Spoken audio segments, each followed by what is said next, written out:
क्या बात है, बढ़िया बढ़िया बढ़िया। पत्थर में एक कमी है कि वो बदलता नहीं, लेकिन खूबी भी है कि वो बदलता नहीं।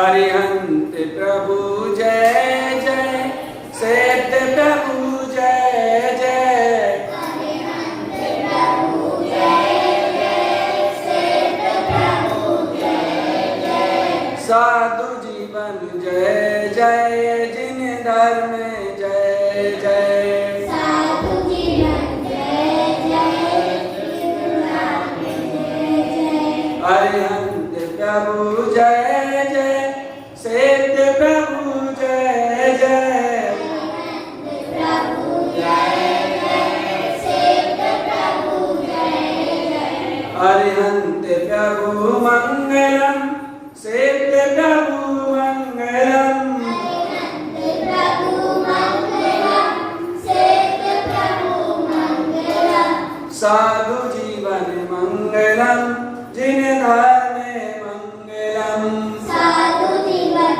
मंगलम, जिन धर्म मंगलम, अरिहंत प्रभु मंगलम, सेठ प्रभु मंगलम, प्रभु मंगलम, सेठ प्रभु मंगलम, साधु जीवन मंगलम, जिन धर्म मंगलम, साधु जीवन मंगलम, जिन धर्म मंगलम, अरिहंत प्रभु उत्तमा, सेठ प्रभु उत्तमा, अरिहंत प्रभु उत्तमा, सेठ प्रभु उत्तमा, साधु जीवन उत्तमा, जिन धर्म उत्तमा, साधु जीवन उत्तमा, जिन धर्म उत्तमा, अरिहंत प्रभु जय जय, सेठ प्रभु जय जय, अरिहंत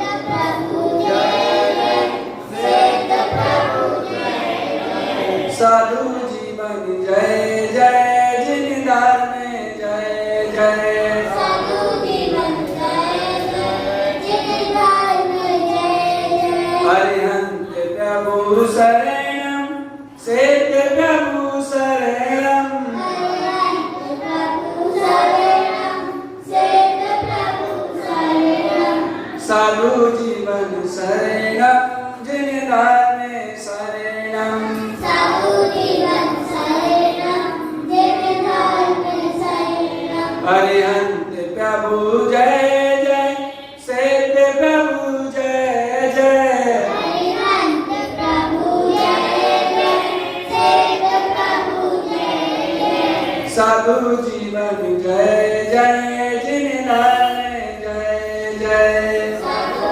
जीवन जय जय, जिन धर्म जय जय, चत्तारि मंगलम, चत्तारि उत्तमा, चत्तारि मंगलम, चत्तारि उत्तमा, चत्तारि शरणम, शिवे सुखे करणम, चत्तारि शरणम, शिव सुख शरणम, अरिहंत प्रभु जय जय, सेठ प्रभु जय जय, अरिहंत प्रभु जय जय, सेठ प्रभु जय जय, साधु जीवन जय जय, जिन धर्म जय जय, साधु जीवन जय जय, जिन धर्म जय जय, अरिहंत प्रभु जय जय, सेठ प्रभु जय जय,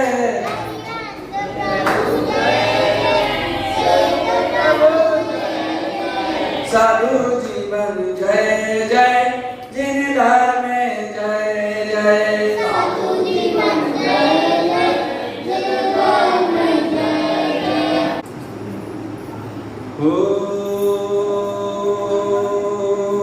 ओम नमः सिद्धम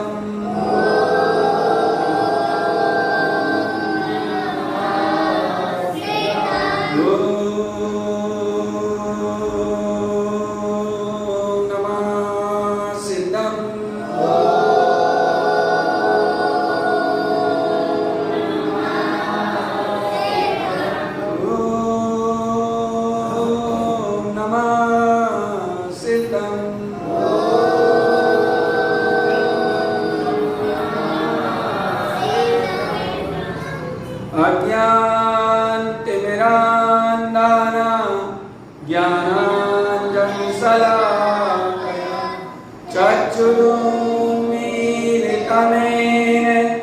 तस्मै श्री गुरुवे नमः।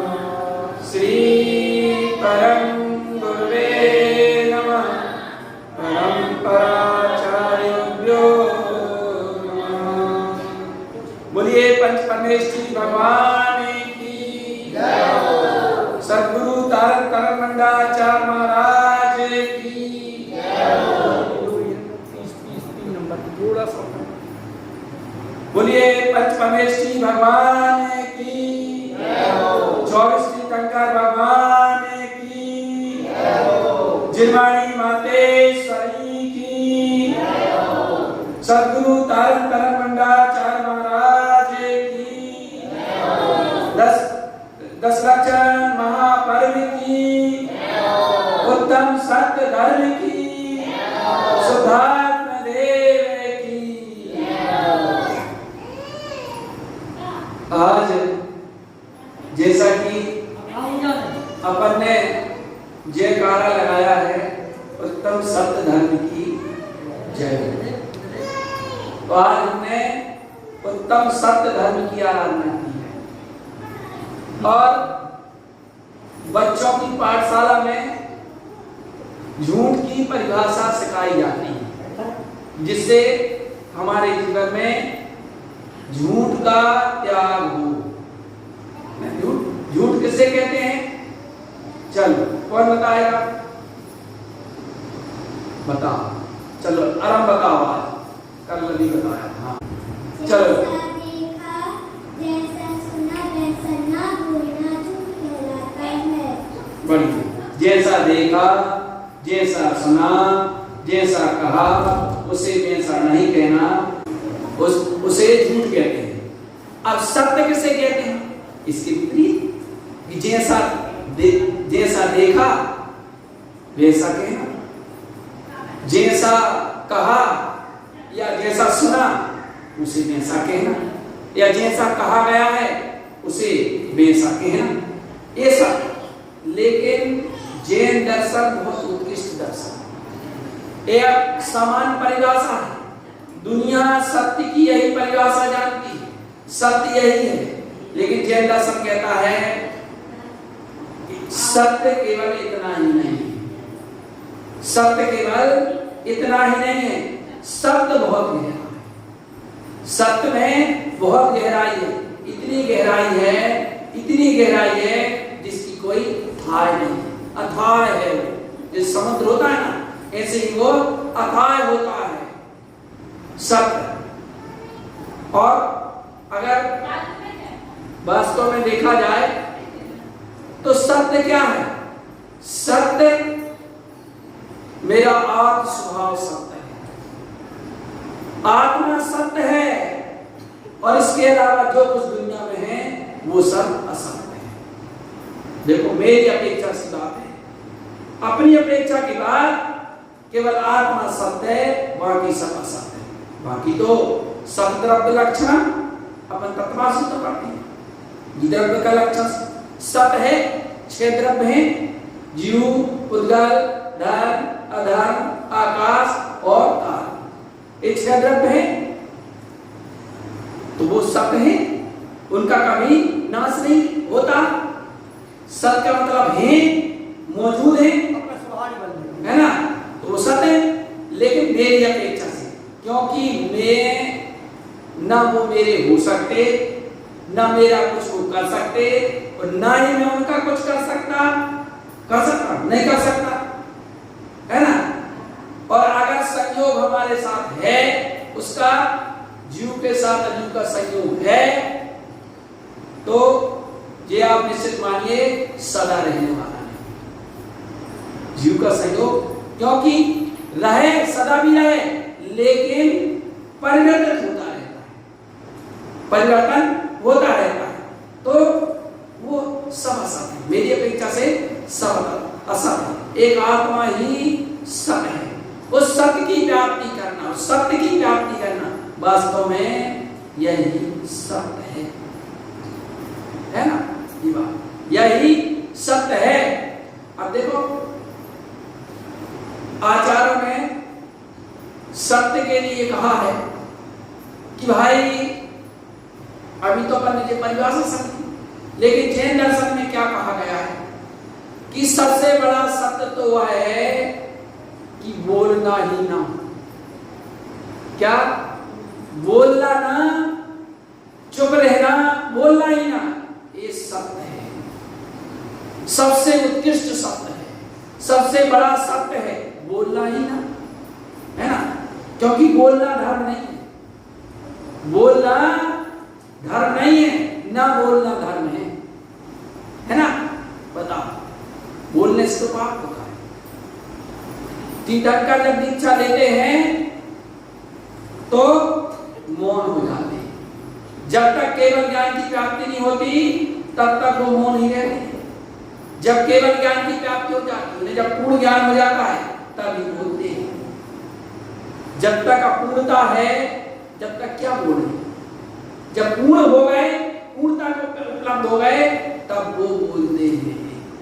देखो, पर अपन जो बोल रहे हैं इसलिए अपन अपनी बात नहीं बोल रहे, अपन तो उनकी बात ही बोल रहे हैं, जिन्हें की बात ही है। हम जो बोल रहे हैं ये हमारी बात नहीं है ना। ये तो जिनेंद्रों की बात है, जिनवाणी की बात है। कोई कह नहीं तुम अपने तरफ से बोल, नहीं, अपने तरफ से क्यों बोलेंगे? अपनी तरफ से बोलेंगे तो दोष लगेगा। जो ग्रंथ में आता है, जो जिनवाणी में आता है, जिनवाणी की बात ही बोल रहे हैं, है ना, ये बात है। तो सबसे बड़ा सत्य तो ये है कि बोलना ही ना। इसको कहते हैं वचन गुप्ती। गुप्ती किसको कहते हैं ना? मन गुप्ती। 3 गुप्ती होती है, कौन कौन सी? मन गुप्ती, वचन गुप्ती, हाँ, ध्यान रखते जाना साहब, सारी चीजें ध्यान रखना। क्या मालूम कौन सा प्रश्न आ जाए, पूछ ले, है ना। तो गुप्तियां 3 प्रकार की होती है, मन गुप्ती, वचन गुप्ती, काय गुप्ती। और सबसे कठिन गुप्ती कौन सी है? गुप्ती में गुप्ती सबसे बड़ी गुप्ती कौन सी? मन गुप्ती, है ना, है ना। कर्मों में सबसे विकट कर्म कौन सी है? कौन सा है? कर्मों में सबसे विकट कर्म मोहिनी कर्म, है ना। इंद्रियों में सबसे विकट इंद्री कौन सी है? रसना इंद्री। इंद्री अन्न होए बस ना हो, पर जिब्या को बस करना। और जिब्या लंपट बनी रही तो सब करना है ना करना। ये 2 काम करती है, ये उसको बंद कर दो भैया, माइक बंद करो। नहीं होता। अच्छा, वह करनी ठीक है ना। तो इसके ये 2 काम करती है। एक तो मीठा मीठा बोलती है, मीठा मीठा बोलता काय बेगड़े, भजन है ना। मीठा मीठा बोल, मीठा मीठा बोलती है और मीठा मीठा खाती है, अच्छा खाती है, खाना भी है और मीठा बोलना भी है। अच्छा, कड़वा तो नहीं बोलते, बस यही बात है कि ये कड़वी भी बोल देती है, ये कड़वी भी बोल देती है, यही तो गड़बड़ हो जाती है। मीठा बोले तो क्या करता? वो कहते हैं कोयल काको देत है, कागा काको ले, और मीठी वाणी बोलकर जग अपनों का ले। कहती है कोयल किसी को देती है, कोयल काको देती, कुछ दे देती है वो, है ना। और कागा काको ले, किसी का ले लेता है कौवा? नहीं लेगा। लेकिन मीठी वाणी बोल करके लोग कितना पसंद करते हैं कोयल को। जब एक पक्षी को पसंद करते हैं, कहीं से आवाज आ रही हो, कुहू कुहू कुहू, यही है ना, यही है ना कोयल की आवाज। कोयल आई, अरे आई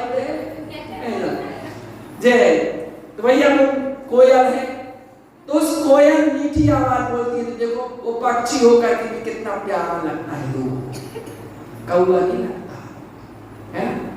जब वो पक्षी लगता है तो अपन बोलेंगे मीठा तो लोगों को प्यारी नहीं लगेगी। बोल, अपने आप को तो अपन देखते नहीं है ना, कि भाई आखिर हम बोल रहे हैं तो हमारा बोलना क्यों पसंद नहीं, कुछ कमी होगी। अपने आप को परखो, अपनी वाणी को मीठा, अपनी वाणी में मिठास लाओ, क्योंकि मिठास कैसे आती हो? जब तक अंतरंग में कसाएं होती हैं तब तक हमारी आवाज, हमारी वाणी कड़ी नहीं होती है। और जब जीव कसायों से रहित हो जाता है तो वही वाणी अमृत की तरह हो जाती है। जग सोते कर सब अहित हर, सुति सोगत सब संशय हरे, ब्रह्म रोग हरे जिनके वचन, मुखे चंद्र ते अमृत जरे। ऐसी ना किनके? उन मुनियों के वचन। कैसे वचन बोलते हैं? ऐसे वचन बोलते हैं जैसे मुख रूपी चंद्रमा से अमृत झर रहा हो। ऐसा नहीं कहा कि उन मुनि की या उन मुनि के अमृत जैसे वाणी, मुनियों के अमृत जैसे वचन निकलते हैं भाई। उनकी वाणी को लोग सुन करके और सुख महसूस करते हैं, है ना। जग सोहितकार, क्योंकि उनकी वाणी कैसे होती है? हितकारी वाणी होती है। और हितकारी वाणी का क्या मतलब होता है? हितकारी वाणी का क्या मतलब है? हितकारी वाणी का मतलब होता है कल्याणकारी वाणी। स्वार्थ से परिपूर्ण वाणी नहीं कि हम स्वार्थ से परिपूर्ण होकर के संसार की चर्चा कर रहे हैं, वार्ता कर रहे हैं, तो आचार्य कह रहे हैं वो वाणी आपकी क्या हितकारी नहीं। हित की परिभाषा यही कहिए। वह ज्ञानी थे दौलत राम जी, एक छंद में सारी सत्य की परिभाषा बता दी। बताओ, सारी परिभाषा बता दी। जब सुहितकार हितकारी वचन बोलते हैं वो मुनि, हितकारी कल्याणकारी, इसके अलावा बोलते नहीं। तो वचन मुक्ति तो वो है कि बोलना ही ना, वो वचन मुक्ति है। तो वचन मुक्ति के धारी ऐसे रिद्धिधारी मुनि अभी वर्तमान में तो नहीं, क्योंकि पंचम काल में गुप्तिधारी मुनि नहीं होते, चतुर्थ काल में ही होते। और गुप्ति का मतलब होता है कि अपने मन को, अपने वचन को, अपने काय को, शरीर को ऐसा संयत कर लेना, अपने बस में कर लेना कि जो बोलना है वही बोलेंगे, नहीं बोलना है तो नहीं बोलेंगे, जो करना है, जो उचित है, धर्म के अनुकूल है वही करेंगे। चाहे कल जाना था तो आज छूट जाए, कल छूटना था तो आज छूट जाए, नहीं करेंगे, है ना। जो उचित होगा वही करेंगे, जो बोलना है वही बोलेंगे, जो सोचेंगे वही सोचेंगे, अच्छा ही सोचेंगे। अच्छे के अलावा, हित के अलावा, कल्याणकारी चिंतन के अलावा कुछ चिंतन नहीं करेंगे। आपने तो देखो पल पल में कैसा मन यहाँ वहां चला जाता है ना। कितनी विपरीत संस्कार है। मन इतना चंचल भाई, मंदिर में तो कमलों का हता पहुंच जाता है, लेकिन उन्होंने अपने मन को इतना कंट्रोल कर लिया है कि मन के हिसाब से नहीं चलते, मन की करते हैं, मन के हिसाब से नहीं चलते। ये बुद्धियां होती हैं, इतना कंट्रोल कर लेना, है ना। वो आगे दिखा दी रानी चेला थी, रानी चेला गुप्तिधारी मुनि हो तो आओ, नहीं तो नहीं आओ, वो तो चलो बड़ी लंबी कहानी, वो अपन नहीं बता रहे, ठीक है ना। तो गुप्तिधारी मुनि तो वो होते हैं सबसे बड़े सत्य के पालक, वो होते हैं। और इसके बाद आता है महाव्रत। महाव्रत आता है तो महाव्रत का मतलब होता है कि समस्त प्रकार के अशुभ का त्याग कर देना, शुभ वचन को, कल्याणकारी वचन को बोलने का संकल्प कर लेना कि हम अहित वचन का बोलेंगे ही नहीं। अहित वचन का त्याग, जिनके न लेस निशाना जल में हूं बिना दियोगा है। महाव्रत पढ़ते, जिनके न लेस निशान, जो लेस मात्र भी झूठ नहीं बोलते, झूठ नहीं बोलते, इसका मतलब ये हितकारी वचन ही वो बोलते हैं, वो कहलाता महाव्रत। और अणुव्रत भी होता है। अणुव्रत का मतलब होता है, गुप्ति का मतलब तो होता है कि बोलना ही ना, या बोलना भी तो हितकारी वचन ही बोलना, वो कहलाती है गुप्ति। और इसके बाद महाव्रत, महाव्रत का मतलब होता है कि समस्त प्रकार के अशुभ का त्याग कर देना, वो कहलाता है महाव्रत। हितकारी वचन ही बोलना, वो कहलाता है महाव्रत। और अणुव्रत, अणुव्रत के लिए कहा कि परपदकार कठोर निंद नहीं बयान हो जाए। जी आनंद है कि ऐसे वचन नहीं बोलेंगे जो कठोर हो, ऐसे वचन नहीं बोलेंगे जो दूसरे की निंदा के कारण हो, ऐसे वचन नहीं बोलेंगे जो किसी के प्राण घातक हो। अन्यथा कह रहे हैं कि भाई जो आपने परिभाषा रट ली है कि जैसा देखा, जैसा सुना, जैसा कहा, ये तो बच्चों के लिए है, वैसा कह देना है ना, ये सत्य है। लेकिन कह रहे नहीं, जैसा देखा उसको वैसा कह देना, इतना बड़ा सत्य मत मान लेना, क्योंकि सत्य के पीछे आपका उद्देश्य क्या है ना। ऐसा तो नहीं आप बोल रहे हो सत्य, लेकिन कसाय से भर करके बोल रहे हो सकता है आपका उद्देश्य उसकी निंदा का हो सकता है आपका उद्देश्य उसको चोट पहुंचाने का हो, क्योंकि ये बहुत गहराई की बात है और वो अपन समझ सकते हैं कि हम किस उद्देश्य से बोल रहे हैं। वो है ना कविता जी का कि वाणी ऐसी बोलिए मन का आपा खो, जो औरों को शीतल करे आपको शीतल।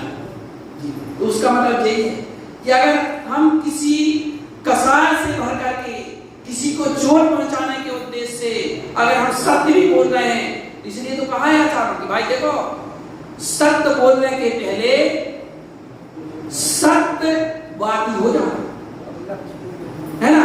अगर तुम सत्यवादी नहीं हुए और तुम सत्य बोल रहे हो तो तुम्हारे द्वारा बोला हुआ सत्य भी वो या तो किसी के प्राण घातक हो सकता है, या तो किसी का निंदा का कारण हो सकता है, या किसी का दुख पहुंचाने वाला हो सकता है ना। इसलिए पहले सत्य की परिभाषा जानना, स्वयं सत्यमय हो जाना, जी आचार्य ने कहा है ना। जी बात तो श्रावक की नीति नहीं कहा कि भैया निंदाकारी वचन नहीं कहना, कठोर वचन नहीं कहना, दूसरे के प्राण घातक वो ऐसे वचन नहीं बोलना। सत्य होने पर भी अगर किसी की निंदा होती हो और ऐसे वचन बोलना तो भले सत्य है वो असत्य है। लोग कह देते हैं अरे सत्य तो कड़वा होता ही है, ठीक है, सत्य कड़वा ही होता है। सत्य कड़वा नहीं होता, सत्य को हमने समझा नहीं है, सत्य तो अमृत की तरह होता है भाई, समझा नहीं है ना। क्योंकि जो क्योंकि अगर राग देश से भर करके अपन बोलेंगे, देखो एक व्यक्ति था, उसका एक मित्र था, बचपन का मित्र था, तो क्या हुआ, वो बिछड़ गए, कोई आपदा या कोई ऐसा आया, बिछड़ गए वो। लेकिन उसको लगता था यार वो मित्र मेरा बड़ा अच्छा था, बहुत अच्छा था, वो मुझे मिल जाता तो अच्छा। लेकिन ऐसी करते करते एक बार उसको सुनने में मिला कि अरे मेरा जो मित्र था वो तो डाकू बन गया। उसको बड़ा दुख हुआ, बताओ कि मेरा बचपन का मित्र और डाकू बन गया, दुख हुआ। अपन तो देखो कभी मान लो कोई अपने छोटे के मित्र हो, कोई हो, अरे हो गया तो हो गया, चलो हो गया, उसको दुख हुआ कि यार मेरा मित्र डाकू बन गया, अब मैं जरूर मिलूंगा उससे, वहां रहना। अरे बोले बड़ा खूंखार डाकू है, बोले कुछ भी हो मेरा मित्र है, मेरे लिए खुला खूंखार नहीं, मैं जरूर मिलूंगा उससे। और वो चढ़ने का उससे मिलने के लिए पहुंचता है जंगल में, और वो वहां से आ रहा था घोड़े में बैठे हुए। तो वो इतना कहने वाला था, अरे तुम ऐसा कहने वाला था, बोले सुनो तुमने इतना कह दिया, अरे इतना कहने वाले की मैं जवान खींच लेता हूं। और वो आगे बढ़ गया, चला गया। अब ये क्या सोचता है, सत्य कह रहा था, वो सत्य कह रहा था, मेरी वाणी में ही कुछ कमी नहीं होगी। वाणी में कमी का मतलब क्या है कि मेरे अंतरंग में उतनी निर्मलता नहीं रही होगी बोलने में, अन्यथा मेरी वाणी का प्रभाव होता ना। देखो एक सत्यवादी होता है, एक धर्मज्ञ पुरुष होता है ना, अगर वो वाणी बोलता है ना तो उसकी वाणी का प्रभाव क्या पड़ता है, क्योंकि वाणी का प्रभाव तभी होता है जितना आप सत्यवादी होंगे उतनी वाणी का आपका प्रभाव होगा।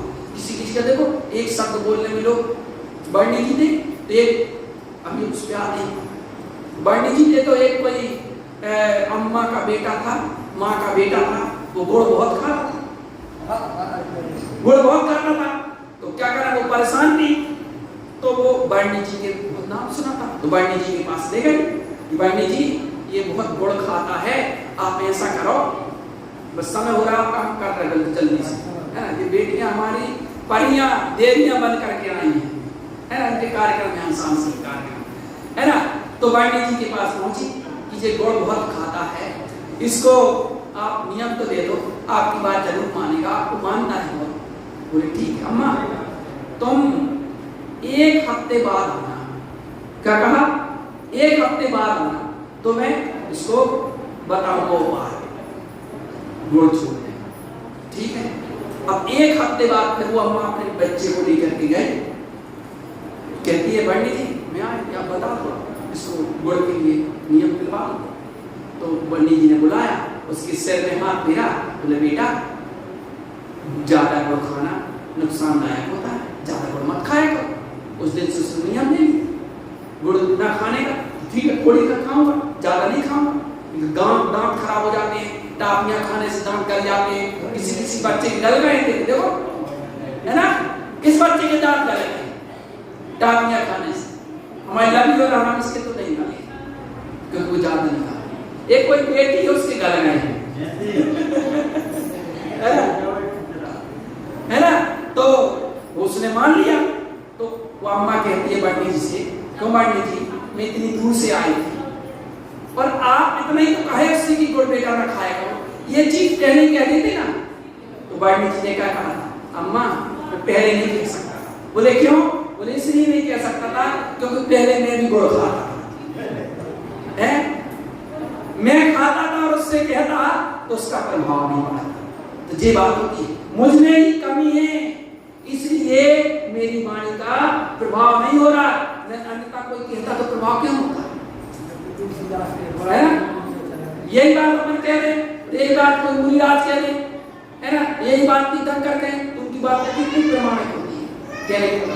क्योंकि जितने अपन चारित्र से अनुपलित होंगे, पगे होंगे, उतना ही हमारे जीवन में उस बात का प्रभाव है ना। तो ये बात होती, उसने सोचा कि मेरे में कुछ कमी रही होगी, इसलिए तो वो मेरा मित्र है, क्यों नहीं मेरी बात मानता। फिर वो दोबारा बोले फिर मैं मिलूंगा। फिर गया एक बार, वो अब मिला तो उसने अब ये कहा, बच्चे बात नहीं कर रहे हैं, तो उसने अब कहा कि मित्र ऐसा डाकू तुम्हारा बनना मुझे बिल्कुल पसंद नहीं। अब इस बार उसने कुछ नहीं बोला, इस बार उसने कुछ नहीं बोला, चुपचाप आगे बढ़ गया। अब सोचता है कि चलो, कुछ नहीं बोला। अब उसको संतोष को सुगा कि चलो इस बार तो उस बार तो कह रहा था कि अरे इतना कहने वाले की जीभ काट देता हूं मैं, है ना। इस बार तो उसने ये नहीं कहा, मतलब कुछ तो मेरा प्रभाव तो पड़ रहा है। चला गया, बोलिए उसने विचार किया मैं अपने मित्र को तो सुधार करके रहूंगा, मुझे को उसका ऐसे डाकू बनना बिल्कुल पसंद नहीं। अब वो तीसरी बार जाता है और तीसरी बार गया और वो कहता है कि मित्र एक ऐसा डाकू, तुम मेरे मित्र हो, तुम डाकू हो, मुझे ऐसे डाकू लेना मुझे बिल्कुल पसंद नहीं, तुम छोड़ दो। अब तो वो घोड़े से उतरा और कुछ बोला नहीं और चला गया, कोई बात नहीं। और अब वो चौथी बार गया और वो मिला, सो वो कुछ नहीं बोला, उसको अपने गले लगाया और कूट कूट करके रोने लगा। वो इसका ये प्रभाव पड़ा कि उसने वो डाकूपने को छोड़ दिया, उसने उसके चरण छुए और डाकूपन को छोड़ दिया। तो देखो हमारी अंतरंग की निर्मलता का दूसरे के ऊपर जीवन में प्रभाव पड़ता है। हम जितने निर्मल होंगे, हम जितने पवित्र भावों से कोई चीज कहेंगे, उतना सामने वाले के ऊपर प्रभाव पड़ता है ना। तो श्रावक के लिए इतना ही कहा कि भैया कठोर, निंदनीय और प्राणघातक ऐसे वचन नहीं बोलना चाहिए, क्योंकि शब्द की महिमा होती है। शब्द की इतनी महिमा होती है कितना कि शब्द समारे बोलिए, शब्द के हाथ न पाओ, एक शब्द में औषधि, एक शब्द में घाव। इतने वचन की इतनी महत्वता होती है कि कहते हैं भाई कि गोली के दाग तो ठीक हो सकता है, लेकिन गोली का दाग जीवन बन रहता है। गोली का ठीक हो सकता है लेकिन गोली का नहीं। अरे गोली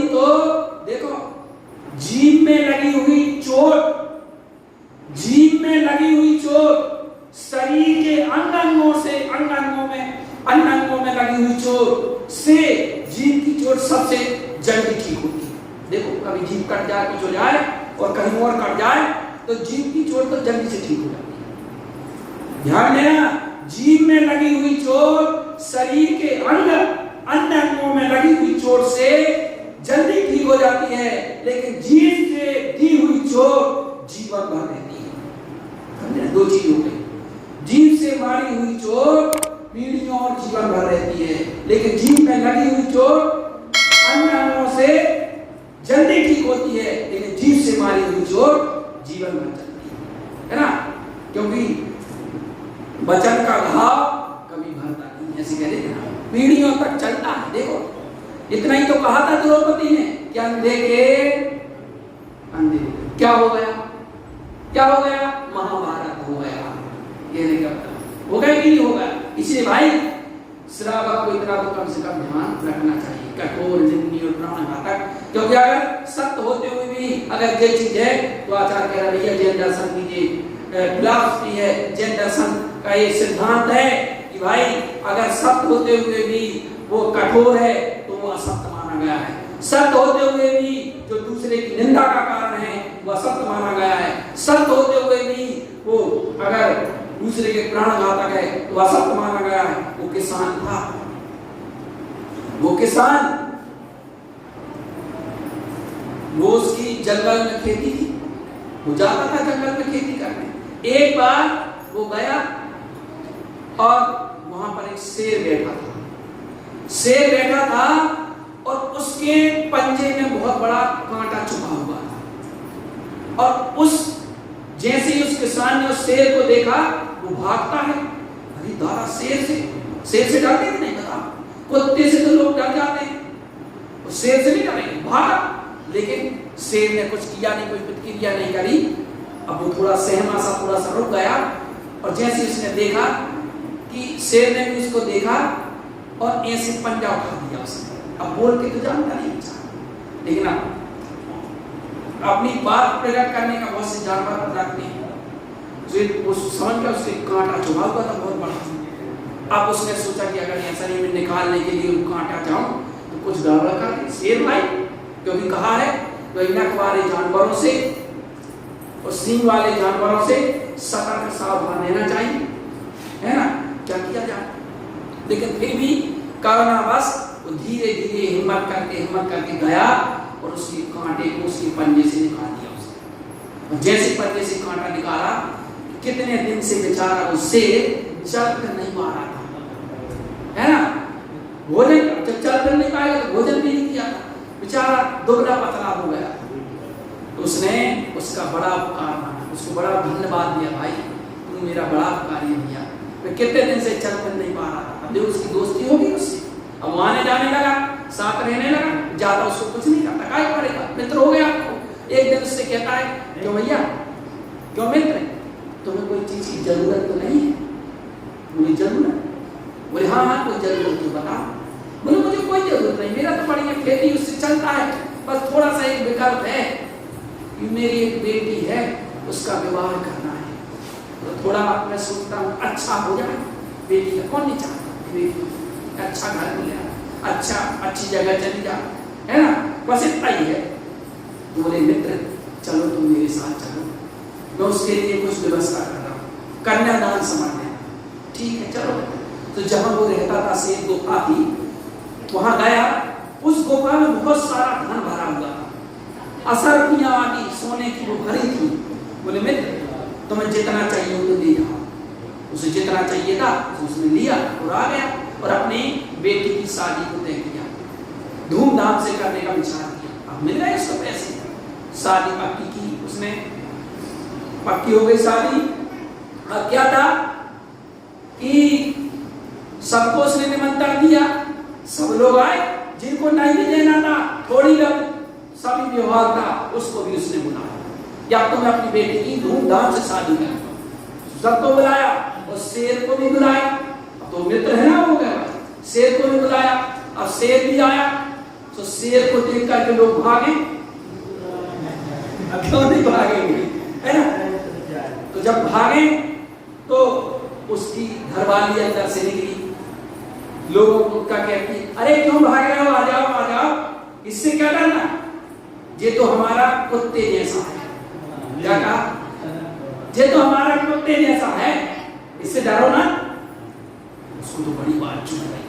बताओ क्या कहा उसने? कुत्ते जैसा है ये तो हमारा, कुछ नहीं करेगा।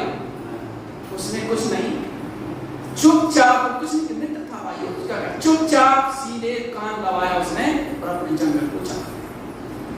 अब शादी देख रहा किसान मिला नहीं, कहाँ चला ऐसे, कन्यादान कर देगा भाई ये सब, है ना। शादी तो संपन्न भाई हो गई थी, संपन्न किया, 2-4 दिन बाद वो जंगल पहुंचा, बेखबर से। उसने पूछा, मित्र तुम क्या बात है, आ गए शादी से? गए तो लेकिन कन्यादान नहीं किया और कुछ और आ गए बिल्कुल।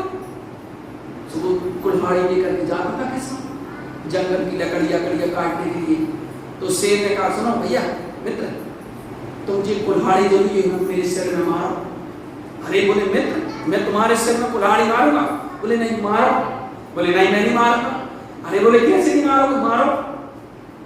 बोले अगर तुम नहीं मारोगे तो फिर मैं तुम्हें नहीं छोड़ूंगा।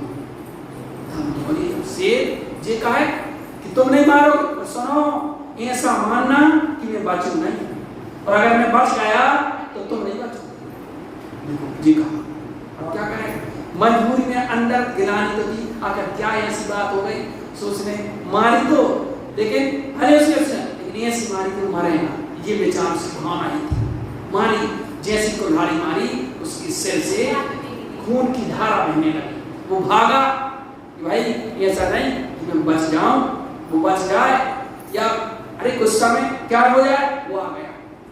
लेकिन बड़ा अंदर मलाल था, उसे बड़ा दुख था कि आखिर ऐसी मुझसे क्या गलती होगी, मुझसे क्या भूल हो गई कि ऐसा कृत्य तो मुझे करना पड़ा, कुछ ना कुछ भूल हुई है मुझसे। लेकिन फिर कुछ दिन के बाद जाता है उनके साथ जंगल, देखता है धीरे धीरे भैया सेमा सजाता है कि मैंने कुल्हाड़ी मारी कुछ शेर के पास। तो शेर से पूछता है कि क्यों मित्र कैसा है घाव? उसने सिर हिलाया, बोले देखो ठीक हो गया, वो तो ठीक हो गया, लेकिन मित्र जो तुम्हारी घरवाली ने मारा था कि ये तो हमारा कुत्ता है। क्या है? ये तो हमारा कुत्ता है, वो अभी भी वैसे का वैसे हरा भरा है। क्या? वैसे का वैसा हरा भरा है। शब्द का भाव बहुत गहरा होता है, उभरता नहीं। ऐसे कठोर वचन इसलिए श्रावक कभी नहीं बोलता, क्योंकि कठोर वचन ये गोली का काम करते हैं, और सत्य वचन, मीठे वचन वह शनि का काम करते हैं। इसलिए हमें क्या करना है कि हमें बोलना तो सत्य है, लेकिन इतनी कंडीशन रख दी आचार्यों ने कि भाई बोलने के पहले आपका उद्देश्य क्या है। आपका उद्देश्य किसी की निंदा करने का तो नहीं है, आपका उद्देश्य किसी को चोट पहुंचाने का तो नहीं है, आपका उद्देश्य किसी के प्राण लेने का तो नहीं है। अगर ये सारी चीजें हैं तो वास्तव में तुम सत्यवादी हो, और अगर ये चीज नहीं है तो वास्तव में तुम सत्य के पालन नहीं हो। इसलिए इस सलाह पर हम सभी को ध्यान देना चाहिए। चर्चा भी बहुत है सत्य धर्म के ऊपर, लेकिन समय का अभाव, बच्चों का भी यहाँ पर निरंतर होना है, इसलिए आज की चर्चा को यहीं विराम देते हैं। और आप हम सभी के जीवन में वह सत्य धर्म प्रकट हो, सबकी प्राप्ति हमारे जीवन में हो, जितना हो सकता हो, इससे हमारे जीवन बहुत अच्छा उत्कृष्ट होगा। आप हम सभी उस सत्य धर्म को अंगीकार करते हुए और अपने जीवन को मंगलमय करना बनाएंगे। इसी मंगल भावना के साथ बोलिए श्री गुरु महाराज।